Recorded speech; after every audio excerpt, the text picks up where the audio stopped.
Bonjour les amis, aujourd'hui nouvelle vidéo, nouvelle présentation sur le nouveau Stinger de chez MHD Pro. Donc on va voir bientôt la version en brochette qui vont être présentées la semaine prochaine. On va le faire avec la boiserie. On avait prévu de le faire ensemble pour la vidéo des versions BL, voire vraiment tester la fiabilité. Alors on a déjà testé un petit peu la fiabilité avant, pour être sûr du produit. Et là aujourd'hui je vais faire une petite présentation, comment elle est livrée. Ce qui est dans la boîte. Donc on a une radio volant assez basique, assez simple, avec l'éclairage, le trim de correction, avec deux modes de fonctionnement. Donc on à 70%, donc ça réduit les performances de la voiture à 70%, et à 100% de la voiture. Donc ce qui va vous permettre de rouler un peu plus vite ou un petit peu moins vite, ça dépend si le jeune homme ou la personne qui l'achète et qui l'acquiert trouve qu'elle va trop vite ou pas trop vite pour elle au départ. Dessus, elle est équipée avec des pneus qui ressemblent un peu à des pneus qu'on va avoir sur le marché de chez Traxxas, avec une carrosserie Truggy qui est très jolie, un châssis baignoire avec des cales de chasse tout métal, des bavettes de verrouillage de carrosserie pour que ça soit bien attaché, des suspensions gros volume pour l'échelle de la voiture du 1/16e en alu, en hydraulique évidemment. Dessus, on a une carrosserie avec des petits sliders sur le dessus pour éviter d'abîmer trop la carrosserie quand on fait des toits, donc pour éviter que tout de suite qu'elle se raille, tout simplement. Un petit aileron, donc un beau petit truggy, pare-choc, éclairage devant. On a donc le fameux châssis baignoire en nid d'abeille. On a une batterie, donc c'est des accus coquets en 850 mAh, 7 v 4 dessus, donc en 2S. 2S 7 v 4, on a la prise d'équilibrateur de charge pour la charge et la prise de fonctionnement. Donc là c'est du coquet, l'avantage c'est que si on le fait tomber, c'est protégé, on n'a pas les éléments qui sont à l'air libre. Donc on peut mettre des batteries traditionnelles en stick, si vous voulez. Donc c'est une voiture qui vaut 109 €, qui n'est pas très cher.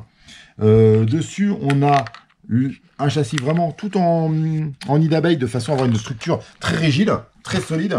Un peu le style Traxxas, c'est la même conception sur Traxxas. On a une transmission avec cardan métal. Les noix de cardan sont pas toutes... La transmission n'est pas en 100% métal. On a un mélange métal-plastique au niveau de la transmission, couronne plastique, sachant qu'il existe déjà les options parce que la version brushless est tout métal. Les noix de cardan sont tout métal. Là, on a un mixte entre plastique et métal, de façon à réduire un peu le coût de la voiture. Et on aura des versions, sur les versions brushless, où on est vraiment tout métal. Donc on reviendra sur la version brushless quand on fera la présentation. Mais on est vraiment sur une évolution entre les deux véhicules. On va avoir un véhicule qui est plus performant et aussi plus robuste. Mais surtout, plus on aura de performance, plus il faut une voiture solide pour encaisser cette différence de puissance.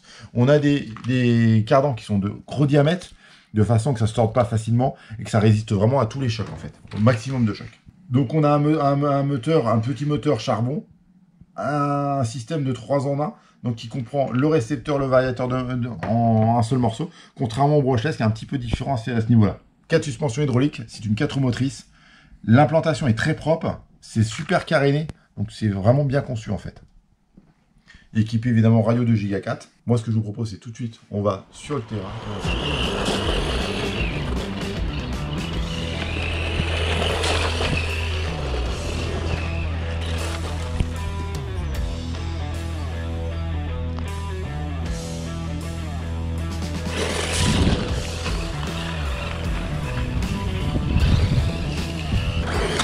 Aïe.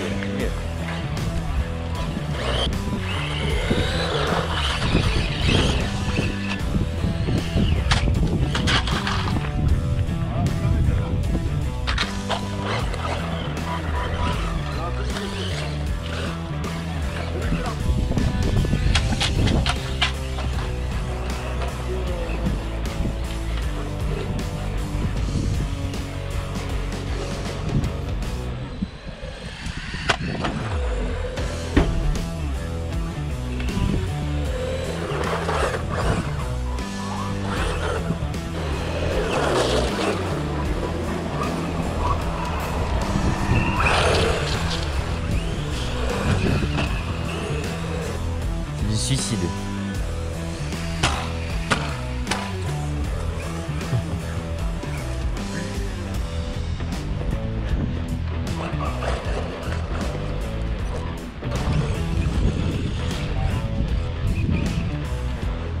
Nous voilà après le roulage. Donc on va faire un petit point du véhicule. Donc on a roulé pendant... Donc évidemment, on a quelques marquages au niveau des sauts. Donc elle est rayée à l'avant, sur la cellule avant, sur la cellule arrière. Rien d'extraordinaire par rapport à ce qu'on a fait en saut. On est bien d'accord que les sauts qu'on a fait sont un petit peu hors norme.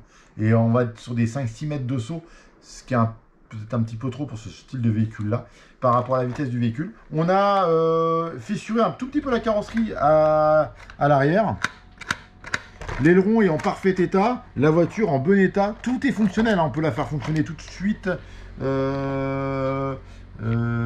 peut la faire fonctionner tout de suite parce que, tac, je vais l'allumer ici, je l'allume ici. Toc toc. Donc on a la voiture qui marche toujours parfaitement. Toc toc. Donc on va pouvoir reculer, marche avant sur une petite distance. On voit toujours qu'elle est précise la voiture. On arrive à toujours avoir une proportion marche avant, marche arrière. Donc la voiture marche parfaitement. La voiture a encaissé tous les chocs. On n'a pas changé une pièce pendant la vidéo. Le but, c'est pas de vous faire croire qu'elle est solide et qu'elle n'est pas solide. Vraiment, la voiture, tout ce qu'on lui a fait faire aujourd'hui, porter, elle a bien résisté à tout le traitement de choc qu'on lui a fait faire. Donc c'est un véhicule que vous pouvez acquérir sans aucun problème, qui est très fiable. Donc on vous le conseille. C'est un véhicule 1/16e de très bonne qualité.